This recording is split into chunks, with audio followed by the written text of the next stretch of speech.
मेरा नाम विधि है। मेरे पति का नाम देव है। देव से मेरी शादी को अभी केवल 1 साल हुआ था। हमारी अरेंज मैरिज थी। मैं बनारस की हूँ और देव मेरठ के। वह मेरठ की चौधरी चरण सिंह यूनिवर्सिटी में गणित के प्रोफेसर हैं।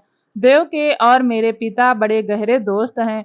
सच तो यह है कि देव के पिता को मैं बचपन से पसंद थी और वह चाहते थे कि मेरी और देव की शादी हो जाए। देव सुंदर भी थे और होनहार भी, इसलिए शादी में कोई प्रॉब्लम नहीं थी। सच तो यह है कि शादी के बाद देव ने मुझे जितना प्यार दिया मैं निहाल हो गई। मुझे लगा ही नहीं कि हमारी अरेंज मैरिज है। सब कुछ लव मैरिज जैसा था। हम हनीमून के लिए उत्तराखंड की पहाड़ियों में गए और वहां हमने खूब एंजॉय किया। देव भले ही गणित के प्रोफेसर थे, लेकिन गणित की तरह बोरिंग बिल्कुल नहीं थे।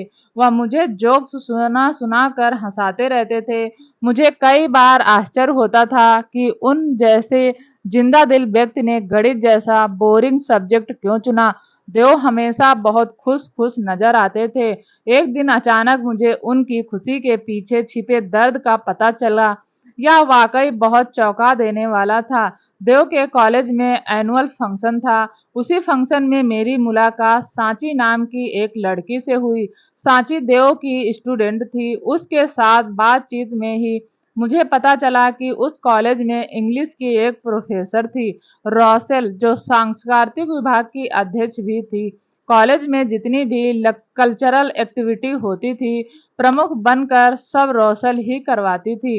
इतना ही नहीं, कॉलेज के एनुअल फंक्शन में रॉसेल गिटार भी बजाती थी, जबकि देव गाना गाते थे। देव गाना भी गाते हैं जानकर मैं चौंकी। मेरा चौंकना स्वाभाविक ही था, क्योंकि इतनी अवधि में मैं इस बात को जान नहीं सकी थी। देव जोक्स बहुत अच्छे सुनाते हैं, या तो मैं जानती थी, लेकिन वह गाते भी बहुत अच्छा है मुझे जरा भी मालूम नहीं था। मैंने कभी उन्हें गाते हुए सुना भी नहीं था, बाथरूम सिंगर के तौर पर भी नहीं। मैंने जब इंग्लिश की उस प्रोफेसर रोसल के बारे में सांची से कुछ और जानना चाहा, तो वह थोड़ी असमंजस में पड़ गई। मुझे लगा कि सांची मुझसे कुछ छुपा रही है। बहुत पूछने पर उसने केवल इतना ही बताया कि जब से रौसल कॉलेज छोड़कर गई है, तब से देव ने कभी किसी फंक्शन में गाना नहीं गाया। यह सुनकर मेरी बेचैनी बढ़ गई। मुझे किसी अनजाने खतरे की गंध आने लगी। अगले दिन ही मैंने सांची को घर बुलाया। मेरा सामना करते हुए वह असहज महसूस कर रही थी। शायद वह भी मेरे मन में चल रहे विचारों को भांप गई थी। देव घर पर नहीं थे। मैंने सांची के लिए कॉफी बनाई और फिर उसके साथ बातचीत का सिलसिला शुरू किया। वह मुझसे जल्द ही खुल गई। उसने देव को कुछ ना बताने की कसम लेकर मुझे जो बताया वह चौंका देने वाला था। दरअसल देव और रौसल एक दूसरे से बहुत प्यार करते थे। उनकी लव स्टोरी पूरे कॉलेज में प्रसिद्ध थी। कॉलेज के स्टूडेंट उनके प्यार के किस्से बड़े चटखारे ले लेकर बयान करते थे। वे दोनों कॉलेज में लव बर्ड के नाम से मशहूर थे। अगर ऐसा था तो दोनों ने शादी क्यों नहीं की? मैंने बेचैनी से पूछा। मैं ज्यादा तो नहीं जानती, बस कॉलेज में यह अफवाह थी। सांची थोड़ा हिचकिचाते हुए बोली, प्रोफेसर साहब के पिता ने उनका रिश्ता आपके साथ पक्का कर दिया था। यही वजह थी उस संबंध के टूटने की। प्रोफेसर साहब अपने पिता की बहुत इज्जत करते थे, इसलिए उन्होंने पिता को कभी भी रौसल के बारे में नहीं बताया। बस उसके बाद रौसल मैम कॉलेज छोड़कर चली गई थी। अब कहाँ है रौसल? वह नोएडा के एक कॉलेज में शिफ्ट हो गई थी। मुझे तो बस इतना पता है कि उन दोनों के प्यार के टूटने से पूरा कॉलेज दुखी था। सांची की बात सुनकर मैं सन्न रह गई। देव सचमुच बहुत अच्छे इंसान थे। उन्होंने मुझे कभी इस बात का एहसास तक नहीं होने दिया था कि वह कभी किसी और से प्यार करते थे। रौसल को पूरी तरह भुलाकर उन्होंने मुझसे सच्चा प्यार किया था। एकाएक मैं खुद को अपराधी महसूस करने लगी, क्योंकि मैं उन दोनों के प्यार के बीच आ गई थी। शाम को देव आए। वह हमेशा की तरह बड़े खुश थे। मेरे लिए नई साड़ी लाए थे।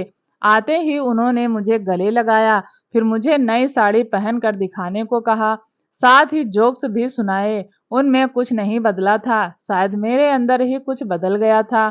उस रात मैं सो ना सकी। मुझे ऐसा लग रहा था जैसे वह प्यार रौसल का था, जिसे मैंने छीन लिया था। काश मैं सांची से ना मिली होती, काश मैंने उससे वह सब कुछ ना पूछा होता। एकाएक मेरा मन रौसल से मिलने के लिए छटपटाने लगा। अगले दिन मैं फिर सांची से मिली और उससे कहा कि मैं नोएडा जाकर एक बार रौसल से मिलना चाहती हूँ। सांची ने मुझसे मना करते हुए कहा भी कि मुझे यह सब नहीं करना चाहिए, लेकिन मैं उसकी कोई बात सुनने को तैयार नहीं थी। आखिर मैंने सांची को अपने साथ नोएडा चलने के लिए तैयार ही कर लिया। 2 दिनों बाद हम नोएडा में थे। मैंने देव से बहाना बना दिया था कि मेरी एक फ्रेंड की बर्थडे पार्टी है। मैं पूरा दिन उसी में व्यस्त हूँ। देव ने मुझसे कोई पूछताछ नहीं की। सुबह ही मैं और सांची नोएडा के लिए निकल गए। मेरठ से नोएडा की दूरी करीब 3 घंटे की है। नोएडा में हम सीधे रौसल के कॉलेज पहुंचे। सांची ने भी रौसल को जल्दी ढूंढ निकाला। वह तभी अपना लेक्चर खत्म करके स्टाफ रूम में आई थी। मैंने रौसल को देखा तो बस देखती रह गई। सच में वह बहुत खूबसूरत थी। उसने केप शर्ट और लाइट ब्लू कलर की नैरो जीन्स पहन रखी थी। बालों की हाई पोनी बांधी हुई थी और साइड फ्लिक्स निकली थी। बात करते हुए वह बात बीच बीच में हंसती थी तो उसकी साइड फ्लिक्स उसके गालों को छू जाती थी। सांची को देखते ही वह पहचान गई और उससे बड़ी गर्मजोशी से मिली। आखिर सांची ने रौसल से 2 साल इंग्लिश पढ़ी थी। सांची से मिलते ही रौसल ने पूछा कि उसकी पढ़ाई कैसी चल रही है। उसके बाद सांची ने रौसल से मेरा इंट्रोडक्शन भी कराया। उसने मेरा परिचय कराते हुए बताया कि ये प्रोफेसर देव की वाइफ विधि हैं। नोएडा किसी पर्सनल काम से आई थी तो मेरे साथ यूनिवर्सिटी में भी आ गई। देव की वाइफ सुनकर रौसल चौंकी। इसके बाद उसने बड़े अलग तरह से मेरी तरफ देखा। कुछ सेकंड के लिए रौसल की नजरें मेरे चेहरे पर ही जमी रही। मैंने सांची से आपकी बात बहुत तारीफ सुनी थी। मैंने उस मौन को तोड़ा, इसलिए आपसे मिलने से खुद को रोक नहीं पाई। ऐसी कोई बात नहीं है, वह मुस्कुराई, लेकिन उसकी मुस्कुराहट छनी हुई थी। तारीफ के लायक तो आप हैं। मैं कुछ नहीं बोली। इसके बाद हम दोनों के बीच बातचीत का लंबा सिलसिला शुरू हो गया। बात करते करते बीच बीच में उसके बालों की फ्लिक्स उसके चेहरे पर आ जाती तो वह और खूबसूरत लगने लगती। वह जैसे भूल गई थी कि मेरे साथ सांची भी है। जल्दी ही हम दोनों अच्छी दोस्त बन गई। रौसल मुझे और सांची को अपने घर ले गई और हमें लंच कराया। घर बहुत साफ सुथरा और करीने से सजा हुआ था। घर की दरो दीवार और कर्ट्स के कलर रौसल के क्लासिक टेस्ट का बखान कर रहे थे। तब तक शायद उसे यह मालूम नहीं था कि मैं उसके और देव के प्रेम प्रसंग के बारे में काफी कुछ जानती हूँ। हम दोनों आपस में कुछ इस तरह घुल मिल गए थे जैसे बचपन की बिछड़ी दो सहेलियां हों। मैं जब उसके घर से विदा हुई तो मैंने उसे मेरठ आने का इनविटेशन दे दिया। वैसे भी 2 दिन बाद मेरी फर्स्ट मैरिज एनिवर्सरी थी। मेरठ आने के नाम पर और फिर थोड़ा अनईजी हो गई, लेकिन जब मैंने उस पर दबाव डाला तो वह मान गई। इस बीच चुपचाप बैठी सांची हम दोनों को देख रही थी। जब हम नोएडा से वापस मेरठ लौट रहे थे तो सांची ने मुझसे थोड़ा हिचकिचाते हुए कहा, मैम, यह आप ठीक नहीं कर रही हैं। क्या रौसल मैम को अपने घर बुलाकर? प्रोफेसर और रौसल मैम जब इतने टाइम बाद फिर मिलेंगे तो हूँ, मैं सब समझती हूँ। मेरी आवाज में गंभीरता थी। सच कहूँ सांची, जब से मुझे यह बात पता चली है मुझे लग रहा है जैसे मैं अपराधी हूँ। मेरी वजह से ही देव और रौसल अलग हुए थे। वे दोनों ही कितने अच्छे हैं। अगर उनकी शादी हुई होती तो कितने खुश रहते। या आप क्या कह रही हैं मैम? सांची बुरी तरह चौंक गई। कहीं आप उन दोनों को मिलाने के बारे में तो नहीं सोच रही हैं? अगर वे दोनों मिल गए, मैं खोए खोए अंदाज में बोली, तो सबसे अच्छा मुझे लगेगा। सांची मैम, हैरानी से सांची की चीख निकल गई। आप भूल रही हैं, आपकी प्रोफेसर देव से शादी हो चुकी है। आप पत्नी हैं उनकी। पत्नी हूँ इसीलिए तो यह बात कह रही हूँ। पत्नी का अर्थ है अर्धांगिनी, पति के सुख दुख में आधे आधे की साथी। पत्नी का मतलब यह नहीं कि वह अपने पति को सिर्फ अपने पल्लू से बांध कर रखे। पत्नी का मतलब यह भी है कि वह पति के सुख का ध्यान रखे। और इसमें हर्ज ही क्या है? ऐसे कितने परिवार हैं जहां एक ही घर में एक आदमी के साथ 2 पत्नियां रहती हैं। रौसल से मिलकर मुझे पूरा भरोसा हो गया है कि हम दोनों एक घर में 2 अच्छी बहनों की तरह रह सकती हैं। मैम, सांची को अपने कानों पर यकीन नहीं हो रहा था। मुझे उम्मीद नहीं थी कि आप अपने हाथों से अपने हंसते खेलते परिवार को तबाह करेंगी। इससे तो अच्छा होता कि मैं इस बारे में आपको कुछ बताती ही नहीं। ऐसी बात नहीं है सांची। मैं उसकी तरफ देखकर मुस्कुराई। तुम सच में एक अच्छी लड़की हो, करियर, लेकिन मुझे मेरे एक सवाल का जवाब दो। तुम्हारे प्रोफेसर ने मुझे आज तक हर खुशी दी, मुझसे उतना ही प्यार किया जितना वह शायद रौसल से करते हैं। मुझे कभी इस बात का एहसास तक नहीं होने दिया कि उनकी जिंदगी में कोई और लड़की भी थी। उन्होंने अपने पति होने का फर्ज पूरी तरह निभाया, लेकिन आज जब मुझे पता चला कि उनकी जिंदगी में कोई और लड़की थी, तो तुम ही बताओ, एक पत्नी होने के नाते मेरा क्या फर्ज है। मैं अपनी मांग में जो सिंदूर भर रही हूँ, गले में जो मंगलसूत्र पहन रही हूँ, उस पर पहला हक किसी और का था। तो क्या एक अच्छी पत्नी होने के नाते मेरा फर्ज नहीं बनता कि मैं अपने पति को उस लड़की से मिलाऊं? सांची मेरी बात सुनकर निरुत्तर हो गई। शायद मैं जिस तरह की बात कर रही थी, वह बात कोई साधारण लड़की नहीं कर सकती थी, इसीलिए वह चौंक रही थी। इसके बाद मेरे जीवन के अगले कुछ दिन बहुत चौंका देने वाले थे। रौसल मेरे इनविटेशन पर घर आई। हमारी मैरिज एनिवर्सरी के उपलक्ष्य में वह फूलों का एक बड़ा सुंदर बुके भी लाई। रौसल को अचानक अपने घर पर देखकर देव चौंके। मैंने देव को बताया, सांची के जरिए हम दोनों की मुलाकात हुई थी और हम पहली ही मुलाकात में बड़े अच्छे दोस्त बन गए थे।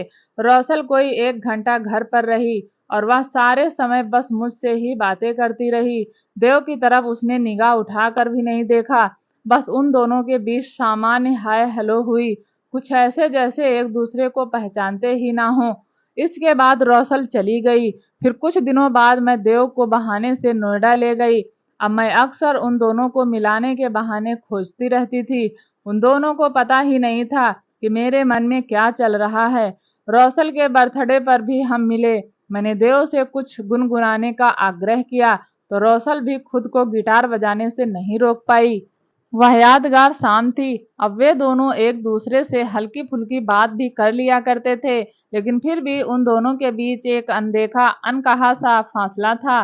कहते हैं प्यार एक आग का दरिया होता है, और मैं उस आग को हवा दे रही थी। देव के प्यार ने मेरे अंदर एक अजीब सा हौसला भर दिया था। मुझे किसी बात का डर नहीं रहा था। मैं तो चाहती थी कि बस देव खुश रहे, लेकिन मेरी चालाकी ज्यादा दिनों तक नहीं चली। जल्द ही देव को पता चल गया कि मुझे उसके और रौसल के प्यार के बारे में सब कुछ मालूम है। फिर तो सारी परिस्थितियां बड़ी तेजी से बदली। मेरे लिए वह सबसे बड़ा एक झटका था जब एकाएक रौसल गायब हो गई। मुझे उसका एक लेटर मिला।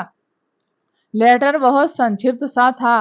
रौसल ने लिखा था, विधि तुमसे मिली अच्छा लगा। मुझे लगता था कि देव का और मेरा प्यार अद्भुत है, लेकिन गलत थी। मैं तुमसे मिलकर लगा कि देव सचमुच बहुत सौभाग्यशाली है जो उन्हें तुम्हारे जैसी पत्नी मिली। तुमने मुझे और देव को मिलाने की जो कोशिश की, वह शायद ही दूसरी कोई पत्नी कर पाती, मैं भी नहीं। इसी से साबित होता है कि देव की खुशियां तुम्हारे लिए कितना मायने रखती हैं। देव के साथ तुम बहुत खुश रहोगी और देव तुम्हारे साथ। मैं नोएडा से कहीं दूर जा रही हूँ, कहाँ मुझे खुद नहीं मालूम। मुझे तलाशने की भी कोशिश मत करना। पहले सिर्फ देव की यादें थी, अब तुम्हारी यादें भी साथ हैं। मैं उन यादों के सहारे जिंदगी गुजार लूंगी। उस पत्र को पढ़ते पढ़ते मेरी आंखों में आंसू आ गए। देव ने भी वह पत्र पढ़ा, वह भी भावुक हो उठे।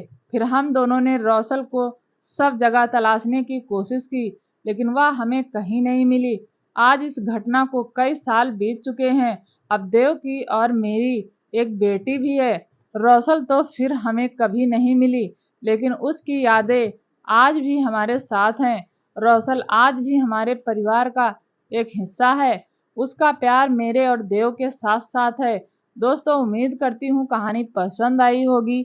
अगर आप चैनल पर पहली बार आए हैं तो प्लीज़ चैनल को लाइक करें, सब्सक्राइब करें और शेयर ज़रूर करें। धन्यवाद।